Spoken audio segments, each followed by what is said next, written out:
चल चल चल भारत के मारे गोल, आई चोट्टा आ गया सब। आज ये मोदी जी को बर्गर खिला रहा है सब पे, और वहां से उड़ के बम गिरा के और उतर के सुस्ताता था सब, बहुते मारे हम ढाका में बम गिराए हैं। झटका लगा ना तो भाई कहीं ना कहीं से पचकेगा, अब पचका वो अंदर टारपीडो और बारूद रखा, मारा तो हल्का मच गया। सुबह लाशें ऐसे तैर रही थी और ले आया गया ऐसे घींच घाच के रख दिया गया। पाकिस्तानियों को चाहिए तो ले जाना, नहीं तो हमारे यहाँ कौआ गीत बकुला का कमी नहीं है। बूढ़ बूढ़े ले बाबू मियां। एक पनडुब्बी थी जो पानी के अंदर चलती थी। पनडुब्बी कहाँ चलती थी? पानी के अंदर। पनडुब्बी हमेशा पानी के अंदर चलते हैं सब, और अंदर अंदर मिसाइल मार देते हैं सब। तो उसका नाम था गाजी, PNS गाजी। वो पनडुब्बी अमेरिका के लिए था, लेकिन अमेरिका भारत से नफरत करता था, इसलिए उसने किसे दिया था?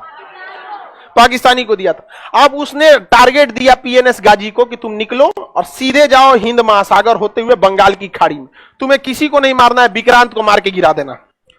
अब देखिए, पनडुब्बियों को साइलेंट किलर कहा जाता है। हिटलर की सबसे बड़ी ताकत पनडुब्बी थी, पानी के नीचे रहती है, पता ही नहीं चलता कब मार के चल जाएगी। अब भारत को टेंशन हो गया, इससे जुड़ा भी तो मार के गिरा देगा, अब बहुत खतरनाक था। लेकिन इन चोट्टों ने जो बात किया, यहां से जैसे वो केरल को क्रॉस किए थे, तो उन्होंने इनका एक तो रेडियो सिग्नल हमारे इंजीनियरों ने ट्रैक कर लिया। उस पर उन्होंने एक लुब्रिकेंट मांग रहे थे, जो लुब्रिकेंट जो होता है लिक्विड, वो केवल पनडुब्बी में प्रयोग होता है। तो भारत को पहले ही पता चल गया कि PNS गाजी निकल चुकी है। अब मेन खतरा था विक्रांत को बचाना, क्योंकि अगर विक्रांत डूब जाता तो पूरी सेना का मनोबल डूब जाता, क्योंकि पूरी सेना का सबसे बड़ा हथियार था। INS विक्रांत इतना बड़ा था कि इसके ऊपर जो पानी वाली जहाज थी और इसके ऊपर एयरपोर्ट बनाया गया था, उस पर एयरफोर्स के जहाज उतरते थे, और उन जहाजों को ये क्या करता था, घाटे लगा देता था ले जाके घाट पे, बांग्लादेश के घाट पे, और वहां से उड़ के बम गिरा के और उतर के सुस्ताता था सब, बहुते मारे हम ढाका में बम गिराए हैं। और ये इतना बड़ा था कि ना इसके पास खाने की कमी थी, ना राशन की कमी थी, ना आराम करने के लिए कोई दिक्कत था, ना ही इसके पास कोई भी डीजल पेट्रोल की कमी थी। इतना बड़ा था ही, यहाँ पे यहां से भीगना पहाड़ी तक था, उतना बड़ा, यहाँ पे 200 मीटर इतना लंबा था, यहाँ पर बहुत ज्यादा था। अब बताइए, ये अब दिक्कत था, यहाँ पे इसको गिरा था। अब PNS गाजी के पास क्षमता थी, वो डुबा देता विक्रांत को, विक्रांत नहीं बच पाता, क्योंकि वो अमेरिका का सबसे खतरनाक पनडुब्बी थी। अब भारत सरकार को डर हो गया, तो इसको क्या किया गया ना, विक्रांत को छुपा दिया गया।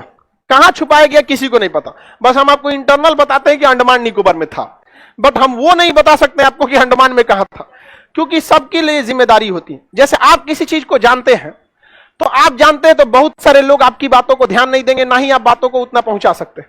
लेकिन हम अगर बोल देंगे तो बात पहुंच सकता है, और आगे जाके दिक्कत हो जाएगा कहीं ना कहीं। तो उतना ही जानिए जितना बार आपका काम है, क्योंकि देश के प्रति हमारी भी जिम्मेदारी है। और हमको भले हम फौज में नहीं जा सके, लेकिन जिम्मेदारी, एटिकेट्स आज भी पूरी तरह एक फौजी वाला है। वो अलग बात था कि हमारा मेडिकल में हाथ टेढ़ा है, नहीं तो आज हम भी उसी में गए रहते, और आप लोग को एक और कहानी सुनने को मिलता कि एक और युद्ध हुआ था। हम लोग वेट करने वाले नहीं थे, लोग मार के निकलो यहाँ पर। तो कहां छुपा दिया गया? अंडमान निकोबार में। कहां छुपा गया? अंडमान निकोबार। और क्या किया जाए, तो इस PNS गाजी को मारने के लिए डेप्थ चार्जरों की जरूरत थी। डेप्थ चार्जर एक ऐसा बम होता है जो ड्रम बराबर होता है, बहुत भारी होता है, और नीचे जाकर ब्लास्ट करता है। और ब्लास्ट करता है तो इतना तेज पानी का झटका मारता है कि पनडुब्बी अंदर से पचक जाती है। समझा? जैसे पानी का झटका मारेगा इसे यहां पर, तो पनडुब्बी क्या होगी? पनडुब्बी की दीवारें ज्यादा मोटा तो बना नहीं सकते, भारी होगा, धंस जाएगा, लोहे की होती है, ज्यादा मोटा जैसे दबेगा, अंदर का कुछ इंस्ट्रूमेंट दबेगा, वायरिंग अलग होगा, कुछ ना कुछ ब्लास्ट कर जाएगा। अब हवाई जहाज है, हवाई जहाज अगर दब जाएगा तनी से, तो गिरना उनको फिक्स है, नहीं समझ में? अब वो डेप्थ चार्जर जो था, वो था केवल INS राजपूत के पास, और INS राजपूत का इंजन खराब था।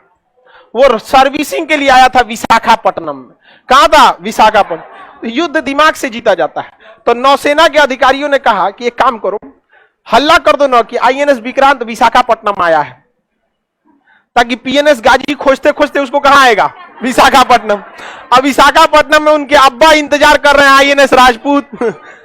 तो अब हल्ला कैसे किया जाए? हल्ला ऐसा करना है, झूठ ऐसा बोलो कि सच लगे। तो क्या किया गया? INS विक्रांत पर जितने सैनिक तैनात थे उस समय 2500 फौजी थे, उन सबके घर पे मैसेज भेजा गया कि INS विक्रांत जो है विशाखापट्टनम आ रहा है।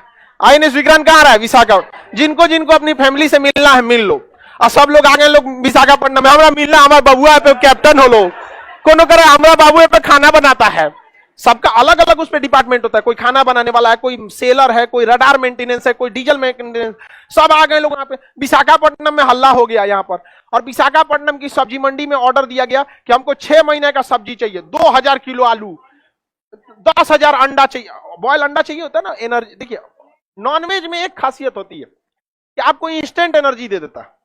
नॉनवेज जो होता है ना, अंडा मीट मांस, आपको इंस्टेंट एनर्जी दे देता है। और युद्ध लड़ने के लिए ये सब चीजों को थोड़ा सा जान, और वैसे भी कहा जाता है ये राक्षसी भोजन है, तो मार करने के लिए राक्षसी ये ना चाहिए। नहीं समझ में आए, सात्विक भोजन करके मार करिएगा, सात्विक भोजन करके आप पढ़ाई लिखाई कीजिए, मार करना है तो कौन सा भोजन। अब जब अंडा का इतना डिमांड हुआ, मीट का इतना डिमांड हुआ, चावल का डिमांड हो गया, पूरा मंडी में हड़कम मच गया, सारा दुकानदार खोज रहा है, अरे हमारा 10,000 अंडा का ऑर्डर आया है, 21,000 है, तुम्हारे पास है? कोई पूछे क्या होगा क्या होगा, अरे विक्रांत आ रहा है, विक्रांत आ रहा है। अब पाकिस्तानी जासूस घूम रहे थे सब विशाखापट्टनम में, उस सब तुरंत पाकिस्तान फोन किया, सर एक तगड़ा न्यूज है, विक्रांत आ रहा है। तेरा विक्रांत आ रहा है, कोई विक्रांत नहीं आ रहा था यहाँ पे, समझ में आ गया कि नहीं। देखिए झूठ को इतना सफाई से बोलिए कि लगना नहीं चाहिए, समझ में आ गया नहीं। अब विक्रांत ये नहीं रहा था, अब वहां पे खराब पड़ा हुआ तो कौन, आईएनएस। ये खबर किसको दिया गया, पाकिस्तानी ने खबर किसको दी दिया, पीएनएस गाजी को। पीएनएस गाजी विशाखापट्टनम की ओर जा रहा था, जहां पे छुपा हुआ था विक्रांत। इसको खबर हुआ तो ये मुड़ गया, कहां की ओर, विशाखापट्टनम की ओर। और विशाखापट्टनम पे कौन खड़ा था, आईएनएस राजपूत। आईएनएस राजपूत के सारे नेविगेशन को बंद किए गए थे, आईएनएस राजपूत का इंजन मेंटेनेंस में था, बंद था, कुछ भी आईएनएस राजपूत हलचल नहीं कर रहा था। जहां हलचल होगा ना तो उसमें सोनार लगा होता है, हलचल को पकड़ता है, सोनार हलचल को पकड़ लेता, कोई हलचल नहीं था। लेकिन पीएनएस गाजी का तो इंजन चल रहा था, इसका हलचल तो पता चल रहा था। आईएनएस राजपूत को खबर लगा कि पानी में कुछ हलचल है, तो इससे हमला तो कर नहीं सकते, क्या पता अपने जहाजिया हो। तुरंत पीएनएस गाजी को पहले ही बता दिया गया था कि आईएनएस राजपूत के पास कोई नहीं जाएगा, कोई नहीं जाएगा। तो आईएनएस राजपूत को पता था कि ऑर्डर दिया गया कि हमारे पास कोई नहीं आएगा, अब कोई आया है तो मरने आया है। मारा पीएनएस गाजी को, डेप्थ चार्जर मारा गया, एक डेप्थ चार्जर गया, दूसरा गया। उसके बाद अचानक से डेप्थ चार्जर फटता है तो उतना तबाही नहीं आती, वो अंदर बस झटका देता है। तो पहला झटका लगा अंदर, पानी हिल गया, दूसरा झटका लगा, पानी हिल गया, कुछ नहीं हुआ। एक पास 2 डेप्थ चार्जर था, बिगड़ल था ना आईएनएस राजपूत, अभी मारे कैसे यहाँ पे। आधा घंटा बाद अचानक जैसे लगा कि पानी के अंदर परमाणु बम फटा है। पीएनएस गाजी में जो छेद हुआ था ना, झटका लगा था, वो उसी कंपार्टमेंट में हो गया था जिसमें उसने बारूद रखा था। उस ससुरा अपने बारूदुआ से भड़क गया था। यहाँ पर झटका लगा ना तो भाई कहीं ना कहीं से पचकेगा, पचका वो अंदर तारपीडो और बारूद रखा, मारा तो हल्का मच गया। सुबह लाशें ऐसे तैर रही थी और ले आया गया, ऐसे घींच घाच के रख दिया गया। पाकिस्तानियों को चाहिए तो ले जाना, नहीं तो हमारे यहाँ कौआ गीद बकुला का कमी नहीं है, गीद दूध खा जाएगा सब यहाँ पर, समझ में आ गया कि नहीं। तो यहाँ पे अब पाकिस्तान का पूरा मनोबल गिर गया था, अब अमेरिका का भी मनोबल गिरा, उसका टैंक यहाँ छोड़ के भाग गया। अब पीएनएस गाजी गिर गया यहाँ पर, और भी ऐसा जहाज मारा जो खराब था। आईएनएस राजपूत खराब था, मार के गिरा दिया यहाँ पर। अब पाकिस्तानी इधर मुक्ति वाहिनी, इधर कौन है, मुक्ति वाहिनी। अब मुक्ति वाहिनी थोड़ी सी कमजोर पड़ रही थी क्योंकि वेल ट्रेन तो फौजी थे नहीं। अब भारत ने क्या किया, अपनी इंडियन आर्मी को कहा कि लुक्का छिपी नहीं होगा। इंदिरा गांधी थी, बड़ी ढीठ थी, इसीलिए आयरन लेडी कहा जाता, बहुत ढीठ थी। लोगों ने उन्हें समझाया कि कूटनीति डिप्लोमेसी नहीं कहता है, आप मुक्ति वाहिनी को आगे कीजिए, इंडियन आर्मी को पीछे से सपोर्ट कीजिए, कोई क्या कहेगा। इंदिरा गांधी के बाढ़ में जब कोई क्या कहेगा, यहाँ पे हम महिला हैं, हमको इस सबसे मतलब नहीं बनता है, कोई क्या कहेगा, मारो इसको। महिला सबको ज्यादा इफेक्ट नहीं पड़ता है, देखिएगा शादी ब्याह में ना दुल्हा जाएगा तो चावल फेंकते चल जाएगा, बाबू के बियाह हो लोग।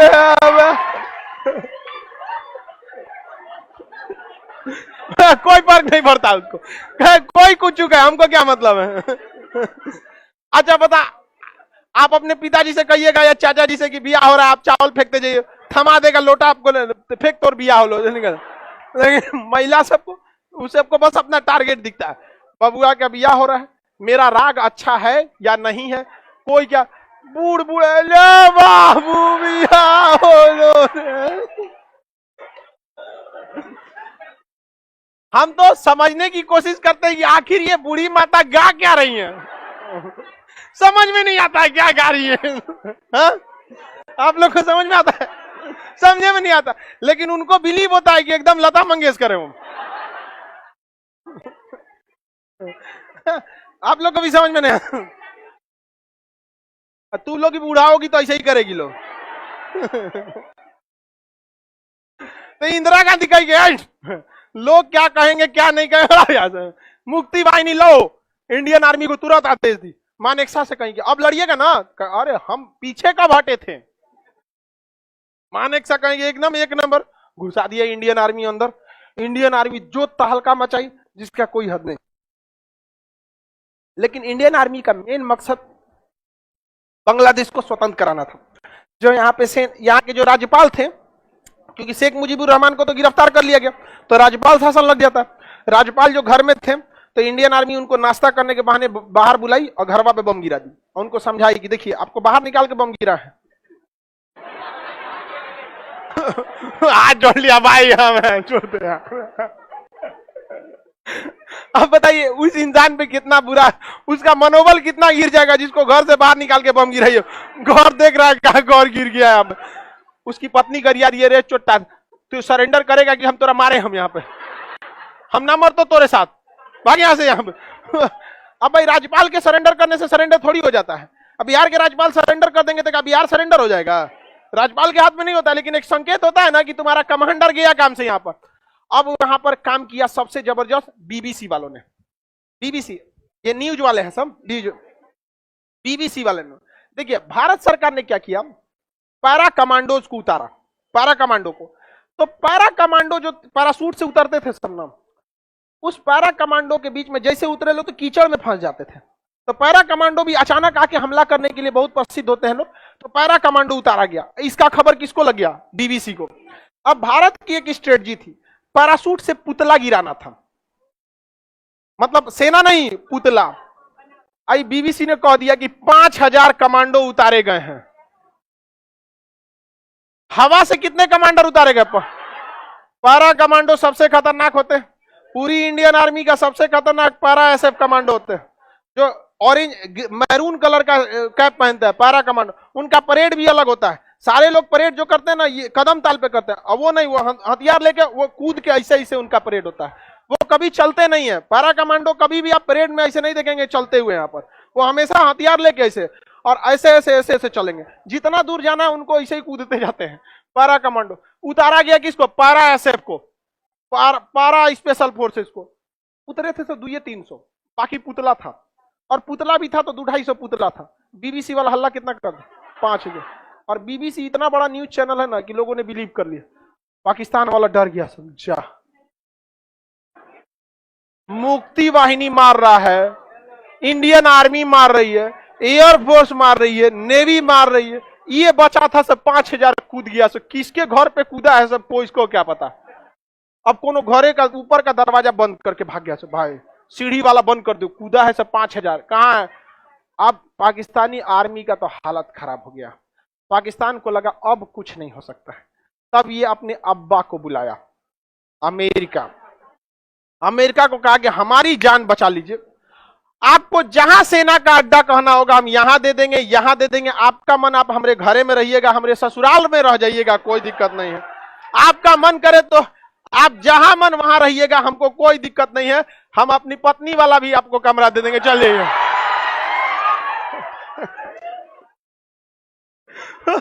अमेरिका चल आया हमला करने। भाई इन सब के पास इज्जत नाम की तो कोई चीज नहीं है। अरे तुमसे लड़ रहे हो, बहादुरी से लड़ो। यहाँ पर हमारे मेजर चांदपुरी को आदेश आया था कि नहीं पीछे हटने के लिए, हटे थे क्या वो? इन चोटों के पास पूरी हार गए थे सर। कहा हम आपको अड्डा देंगे, सेना का अड्डा, आपको जहां ना रही है। यहाँ पर अमेरिका को तो पुराना दुश्मनी था भारत से, उसको याद आया था हम्बन टोटा से उसको किसने लतियाया था? भारत। सारा खेल किसका रचा था? अब अमेरिका चल दिया यहां से पेड़ा लेकर अपना युद्ध करने के लिए। कहां से चला था? अमेरिका अपने यहां से चल गया। अमेरिका को बुलाया कौन?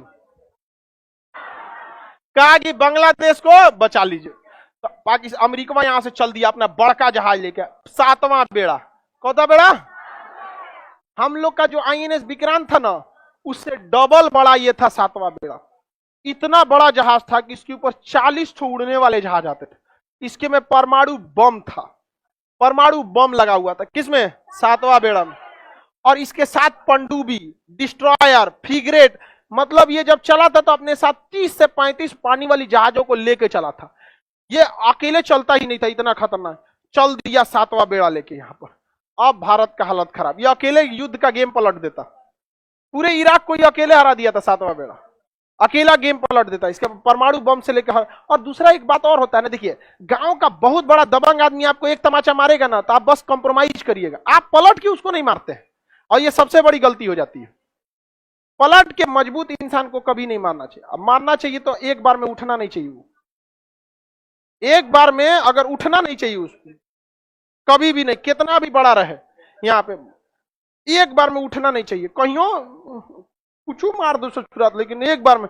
भारत ने कहा कि कुछ भी हो जाए सातवां बेड़ा आओ, मानते हैं कि नहीं लड़ पाएंगे तुमसे क्योंकि हमारे पास उस समय टेक्नोलॉजी नहीं, मारेंगे तो तुमको हम पक्का। ये चोट्टा अमेरिका ब्रिटेन को भी बुला लिया, चल चल चल मारे के हो लोग, चल चल चल चल।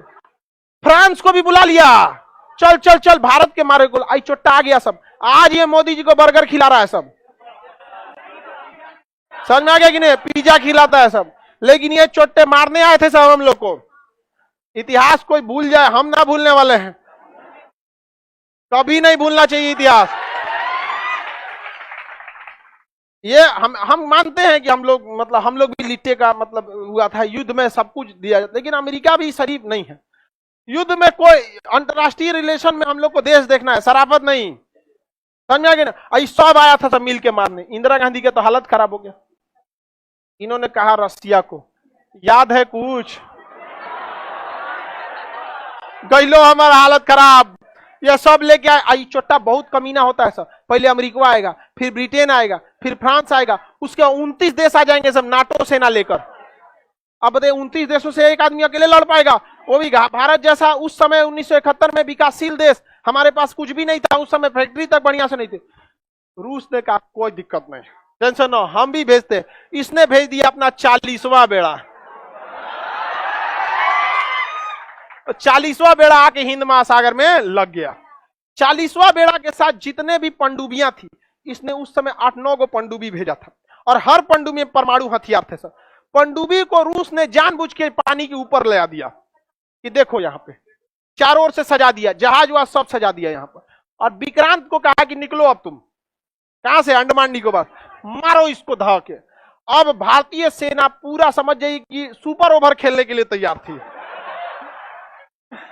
इंडियन आर्मी चारों ओर से घेर ली, एयरफोर्स चारों ओर से घेर ली, नेवी घेर ली।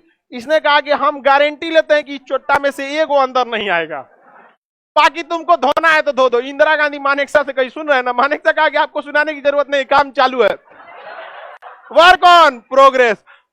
इतना मार मारा गया बांग्लादेशियों को जिसका कोई हद नहीं। और यहां आके खड़ा हो गया कौन सा? 40वां। अमेरिका यहां पहुंच गया, इसका बेड़ा 7वां बेड़ा। इस सोचा इधर से निकले तो इधर आ जा रहा था, सोचा इधर से निकले तो इधर आ जा, नहीं अझुराने का तरीका। आओ तो ना देख लेते, चल तो तनी नहीं गांव में तो जो तो हमारी खेत में तन जेबी यहाँ आओ तो देखते हैं। अब इसके ऊपर मिसाइलें तैनात थी, ऑटो एयर डिफेंस की मिसाइल।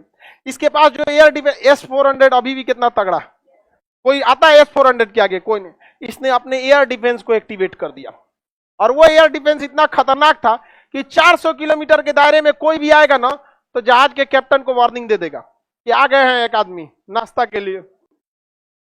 400 किलोमीटर दूर पहले कैप्टन को बता देगा कि खाना पीना छोड़ो लग जाओ। और अगर 300 किलोमीटर तक आ गया तो पूरे जहाज पे वार्निंग बजा देगा, पूरा सायरन बजा देगा कि आ गया है कोई 300 किलोमीटर दूर है।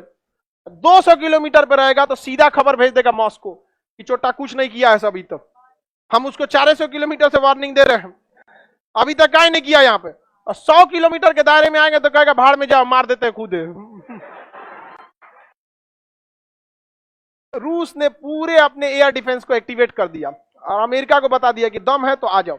अमेरिका 400 किलोमीटर दूर से कह रहा था वापस चल जाओ, ठीक नहीं होगा। वापस चल जाओ, ठीक नहीं होगा। कहा, अमेरिका ने कहा कि हमारे पास 150 से ज्यादा परमाणु हथियार लेके आए हैं, छोड़ेंगे नहीं भारत को इस बार। हमेशा श्रीलंका समझाएगा, श्रीलंका से भगा दिया, नेपाल से भगा दिया, अब की नहीं जाएंगे हम, हमारे पास 150 से ज्यादा परमाणु हथियार है। रूस ने कहा कि जब हम चले थे तो हमें बहुत जल्दबाजी थी, इसलिए हम गिनती नहीं किए, लेकिन लगभग 300 से ज्यादा है। कहा कि हम गिने नहीं है लेकिन 300 से ज्यादा। गिनती चालू थी 300 के बाद। अगर हम गिने नहीं, जल्दी में आना था, हमको इस सब का धमकी मत देना, बहुत महंगा पड़ेगा। तो इंग्लैंड कहा था sorry we are late, we should return, you should return और you must have to return, तुम्हें लौटना ही होगा। चल गया ब्रिटेन, चल गया। यहां पे ब्रिटेन को एहसास हो गया था कि 1857 नहीं है, देश आजाद हो चुका। और आपको जानकर ताज्जुब होगा, जूता भिगा के मारना किसे कहा जाता है? ये आईएनएस विक्रांत जो था ना, ये ब्रिटेन से खरीदे थे लोग।